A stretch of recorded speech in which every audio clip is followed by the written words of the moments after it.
Hi, I'm Lisa Gibson and I'm the conflict coach. So it's New Year's. What better thing to talk about at New Year's than New Year's resolutions, right? I mean, normally most people, as they move from one year into the next, start to get thoughtful and contemplative about things that they might want to actually change or improve in their life. I mean, for some people it might be a resolution to lose weight. Somebody else it might be to find a new job. Others, they want to be a better parent or be a better husband. I mean, there's countless things that you could actually commit to do as you move into the new year. So today I'd like to actually talk about this idea of committing to forgive the people that have hurt you in your past as you move into the new year's.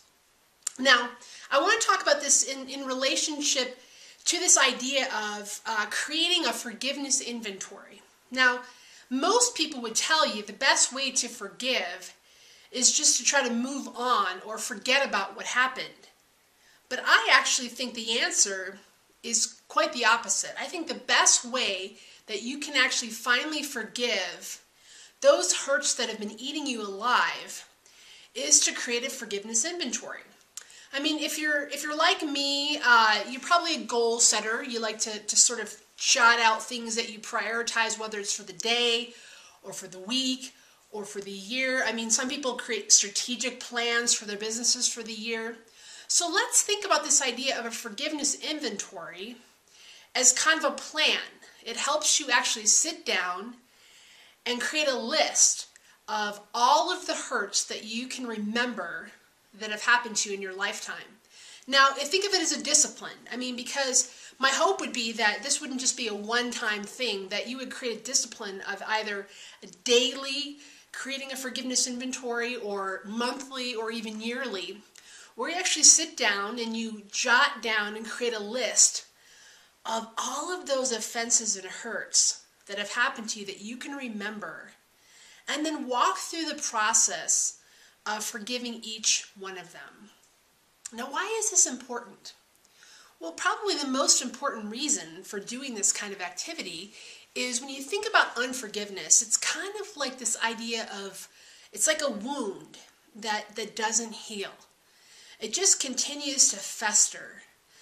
And what we need to do in order to let those wounds finally heal is we actually need to bring the air of healing. We need to take off those Band-Aids that we've put on those wounds throughout the years, whether it's been through compartmentalizing or trying to forget what happened to us. I mean, for other people, it's about, they medicate the hurts that they've had. They try to find ways to just cope, right?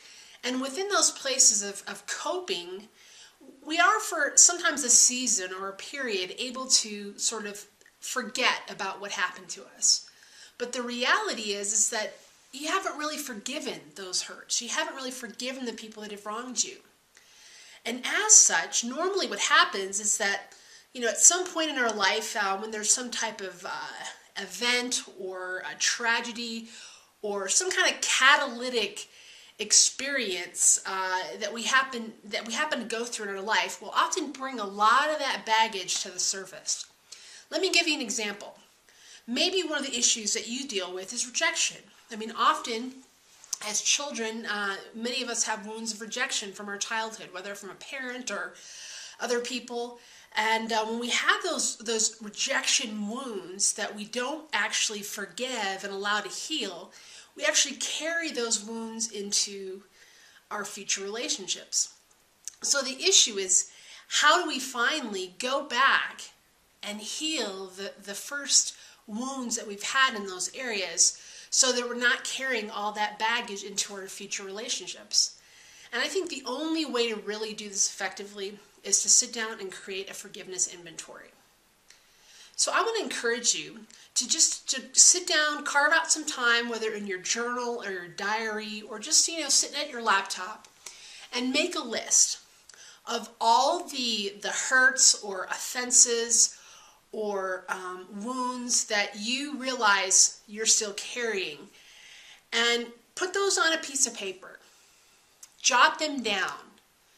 And then for each one, talk about what is it you need from the other person in order to be able to forgive. So go ahead and create that list.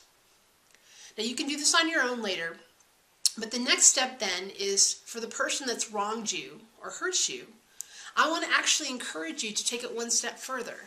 If that person actually is alive and they're available and safe, I would say you should go to that person and you should tell them what they did to you in order that you can hopefully elicit some level of repentance, which will create an incredible freeing feeling within you to finally be able to let that go.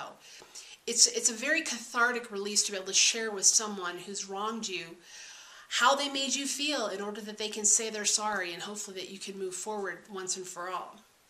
Now, if there's situations where the person's not available or they're unsafe, the way you could do this is something that counselors and therapists often do, and that's to do the same exercise, but do it with kind of like the empty chair. And think of the empty chair as the person who has wronged you. And share with them what they did to you and how that made you feel.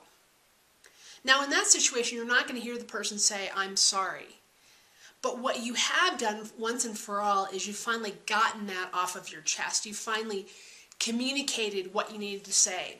And you also should communicate what you need from the other person in order to be able to fully move forward. If the person's available, that could include some kind of restitution. Maybe it's something that you need to hear from them or get from them in order to move forward. If they're not available, your remedy is simply this, is to make a decision once and for all that that person's no longer in your life, they're not available, they're not safe, you're not in a relationship with them, is make a decision that you're just going to take that hurt, that wrong, out of the courtroom of your heart where you're litigating this case over and over again. I mean, we've all been there. It's like this idea of like courts constantly in session and you can find no relief. Is to take that hurt and simply transfer it from the inner courtroom of your heart up to heaven's courtroom and let God deal with it.